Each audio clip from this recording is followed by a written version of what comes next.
마태복음 19장 16절에서 30절 말씀.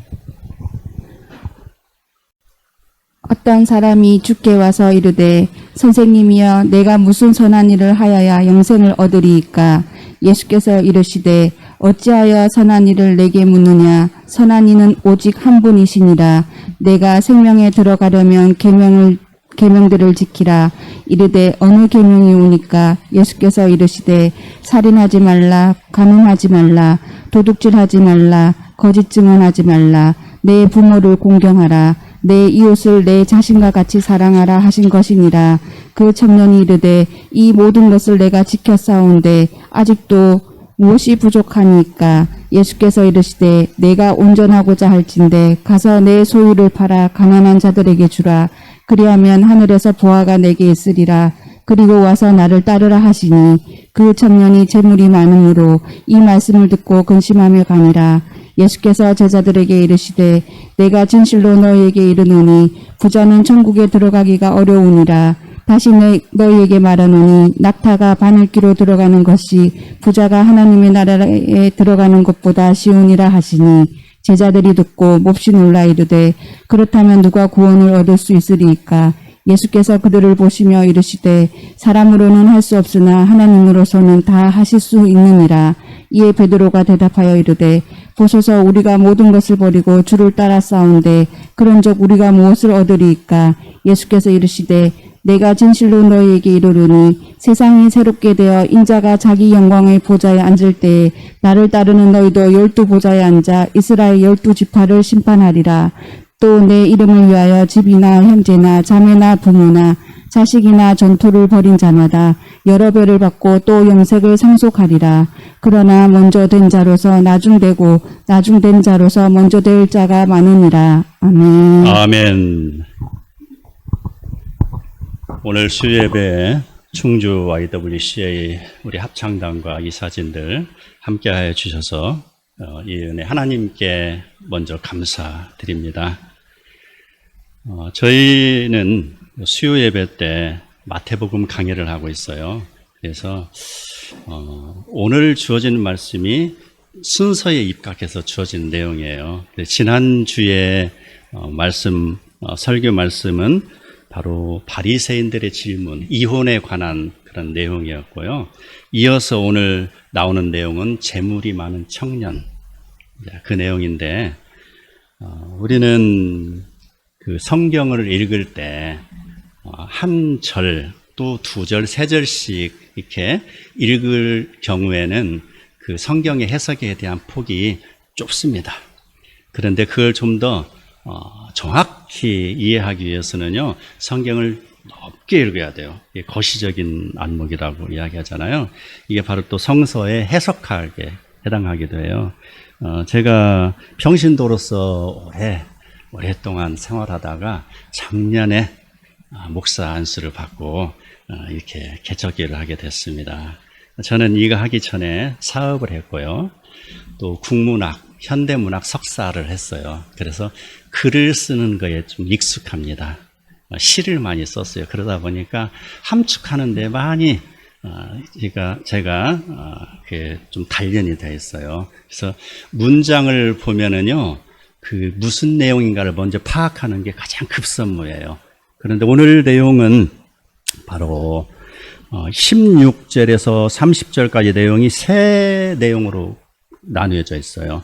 자, 재물이 많은 청년에 대한 질문, 그 다음에 23절부터는요, 바로 낙타가 바늘귀로 들어가는 것, 또 다음에 27절부터는요, 이제 베드로의 질문, 이렇게 세 개로 나눠질 수 있어요. 그러나 이 내용을 따로 해석을 하다 보면은요, 성경에서 우리에게 전하고자 하는 내용을 우리가 본질을 놓칠 수가 있다는 것입니다.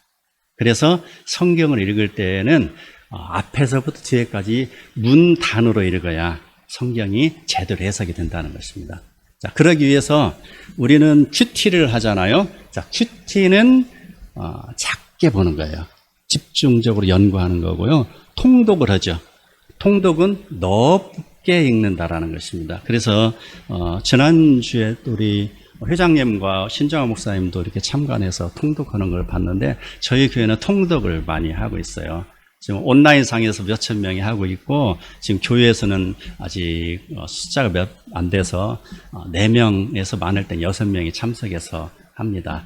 통독. 일단은 집중적인 그 현미경으로 보는 것보다도 넓게 펴서 망원경으로 보는 것이 우리가 더 성경을 읽을 때 유익하다. 그래서 그렇게 했을 때 저게 뭐야? 라는 의구심이 있으면 현미경으로 보시기 바랍니다. 그리고 통독에 대해서도 좀 관심이 있으면은 항상 저희 문은 열려 있어요. 노크하시면은 내가 문을 열어주리라 라고 말씀하셨잖아요. 자, 본문으로 들어가서 19장의 내용은 무엇이냐? 19장의 내용은 바리새인의 예수님에 대한 질문이죠. 1절에서 15절까지 이혼하는 것이 옳습니까? 옳지 않습니까? 이 내용이잖아요. 당시에 그 나라는 헤롯 안디바가 다스리고 있어요. 그 사람 누구요? 빌립, 자기의 이복 동생의 아내 헤로디아를 가로챈 사람이잖아요.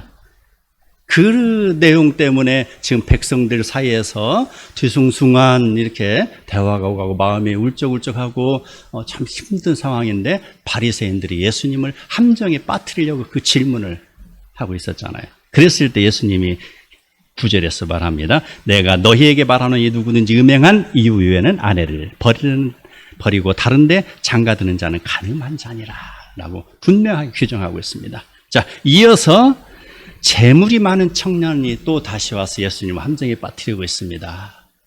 분명히 그는 알고 있을 거예요. 그럼에도 불구하고 자, 이 질문을 하면 과연 예수님이라는 저 청년이 과연 무슨 대답을 할까?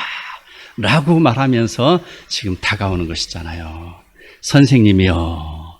예수라고 부르지 않습니다. 선생님이요. 라고 이야기합니다. 내가 무슨 선한 일을 하여야 영생을 얻으리까? 라는 질문이죠. 그랬을 때 예수님이 뭐라고 말씀하십니까? 선한 이는 오직 한 분이시니라. 네가 생명에 들어가려면 계명을 지키라. 라는 것입니다. 그랬을 때 그 청년은 뭐라고 대답합니까? 내가 계명을 잘 지켰습니다. 살인하지 말라, 간음하지 말라, 도둑질하지 말라, 거짓 증언하지 말라, 내 부모를 공경하라, 이웃을 자신과 같이 사랑하라 라는 것. 인간의 그런 선함은 하나님의 계명을 지킬 때 과연 주어지는 것입니까? 계명으로서 그 생명을 얻을 수 없는 것이죠. 그랬을 때 예수님께서 말씀하십니다. 네가 온전하고자 할진대 가서 네 소유를 팔아 가난한 자들에게 주라. 그리하면 하늘에서 보화가 너에게 있으리라. 그리고 와서 나를 따르라 라고 했습니다. 그랬을 때 22절에 보면 그 청년이 재물이 많음으로 이 말씀을 듣고 근심하니라 라고 했습니다. 자, 이 청년의 마음이 지금 누구의 마음입니까? 바리새인들은 돈을 좋아한다 라고 성경에 쓰여 있잖아요. 누가복음 16장 14절에 쓰여 있잖아요. 그 바리새인들은 본디 하나님을 믿되 더 잘 믿으려고 노력한 사람입니다. 율법을 제대로 지키려고 노력했습니다. 그 말씀을 더 이해하기 좋게 풀어서 해석하려고 노력했던 사람입니다. 기도도 합니다. 말씀 안에 거합니다. 금식도 합니다. 자선사업도 합니다. 다 했어요. 그러함에도 불구하고 그들의 내면에는 바로 자기가 데리고 살던 그 아내가 싫으면은 퉁 튕겨버리고 아무런 죄책감이 없죠. 그 다음에 또 부모에게 효도를 해야 하는데 그 하나님께 바칠 물건입니다 라고 말하면서 효도도 하지 않은 사람.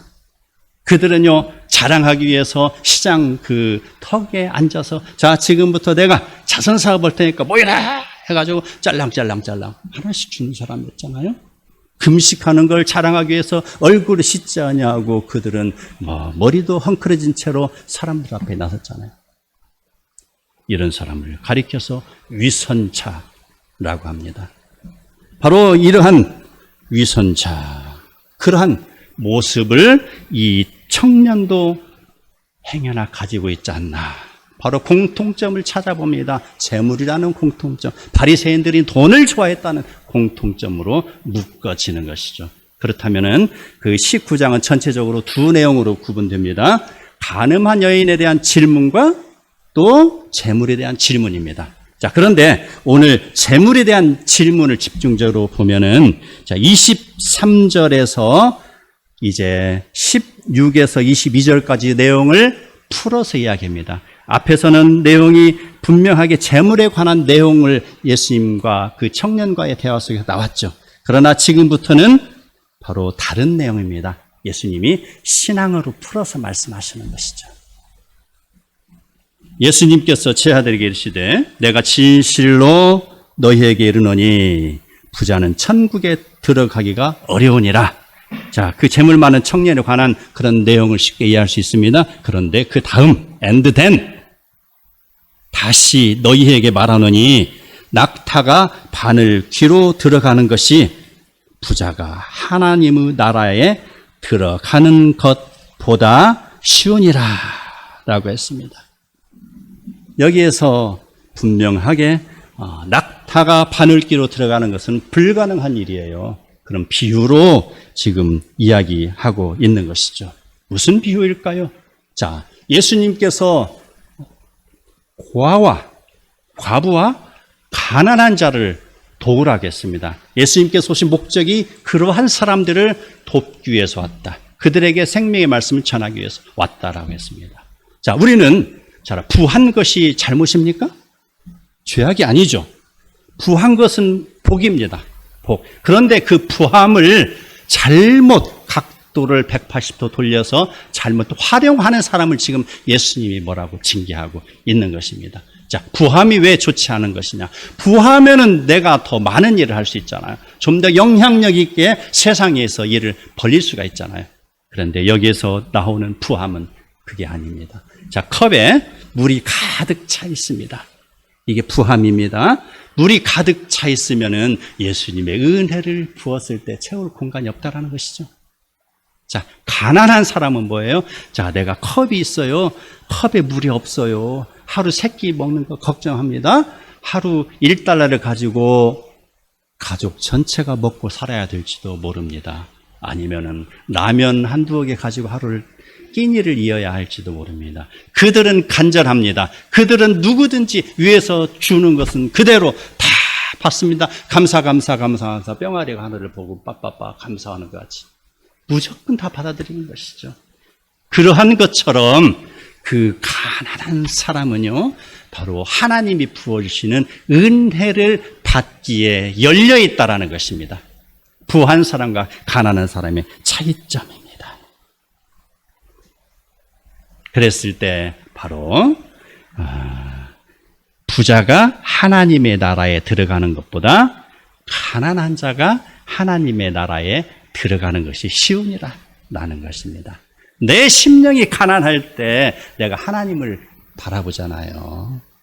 내가 배부른 상태에서 내가 가진 것이 많은 상태에서 기도의 자리로 올라가 보세요. 무슨 기도가 나옵니까? 기도가 절실한 기도가 안 나와요. 그런데 지금 나의 가족이, 나의 친구가, 나의 사업장에 커다란 위기에 봉착해 있다고 보십시오. 그렇다면 그 사람은 지금 당장 이 일을 해결하지 않으면 안 됩니다. 그러기 위해서 우리는 뭘 하죠? 금식 기도를 하잖아요. 금식의 의미가 뭡니까? 왜 금식 기도를 합니까? 하나님, 내 생명을 담보로 지금 하나님께 기도하고 있습니다. 이대로 가면 저는 죽습니다. 그런 절체절명의 상황을 하나님께 간구하는 것이잖아요. 하나님, 나 간절합니다. 저의 기도를 들어주십시오라는 간구함입니다. 이게 가난한 자의 그런 심정이요 기도가 되는 것이 아니겠습니까? 그 말씀을, 바로 신앙적인 말씀을 예수님이 23에서 26절까지 해서 말씀하신 것이죠. 자, 그 다음 27절에서 28, 30절까지가 결론 말씀입니다. 자, 27절에 뭡니까? 이에 베드로가 대답하여 이르되 보소서, 우리가 모든 것을 버리고 주를 따라 싸운데 우리가 무엇을 얻으리까? 라고 했습니다. 그랬을 때 28절에 보면은 너희 12보좌에 앉아. 너희가 12보좌에 앉아 이스라엘 12지파를 심판하리라. 예수님을 따르는 제자들에게 주어지는 복이 바로 천국에 가서 그 심판할 수 있는 자리에 앉은다라는 내용인 것입니다. 자, 똑같은 말이 또 이어서 나옵니다. 지금 27절에서는 예수님의 제자들에게 주어지는 복을 말씀했죠. 그러나 우리는 29절에서 보면은 자, 똑같은 내용이 있습니다. 내 이름을 위하여 집이나 형제나 자매나 부모나 자식이나 전토를 벌이는 자. 똑같은 내용입니다. 그러한 자에게는 무엇이 주어집니까? 무엇이 주어져요? 영생이 주어진다는 것입니다. 영원한 생명, 영생이 주어진다는 것입니다. 바로 이게 복입니다. 이게 바로 부한자는 어떻게 해야 영생을 얻으리까? 라고 물어봤지만 예수님은 바로 형제나 자매나 부모나 자식이나 전투를 버리고 예수님을 따르는 자가 복되도다 라고 이야기하고 있습니다. 바로 그러한 자. 여러분은 지금 어느 길을 걸어가고 계십니까?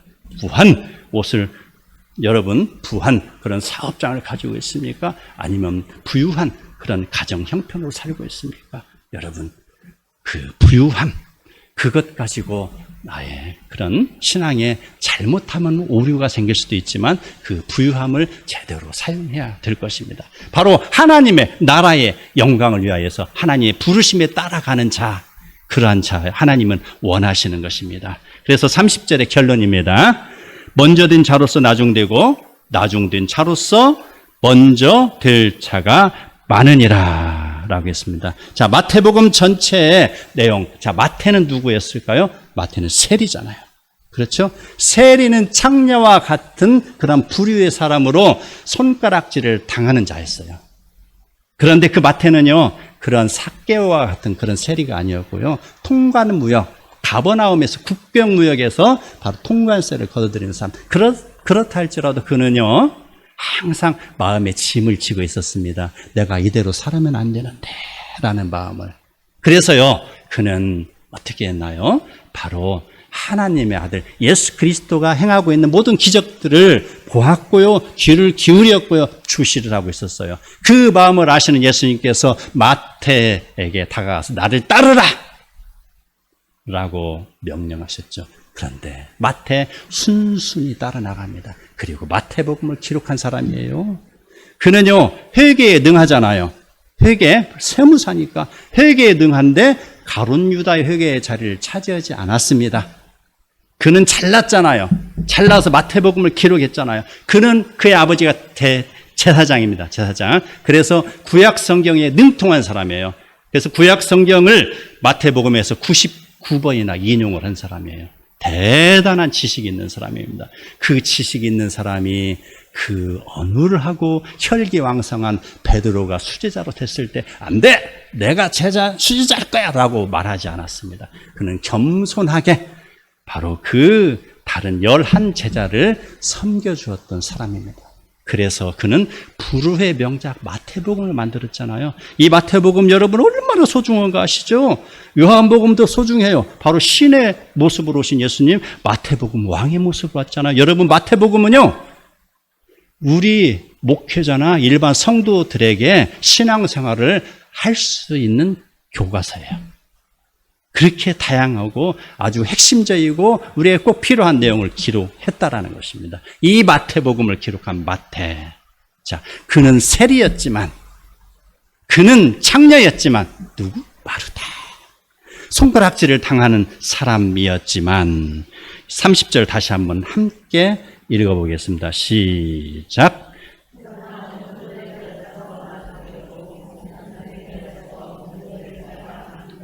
아멘. 바리새인들은 먼저 됐다고 지금 의시되고 지금 질문을 하고 있습니다. 그러나 우리는 나중된 자의 모습으로 하나님의 나라를 갖고 가는 복된 성도 다 되기를 축원합니다.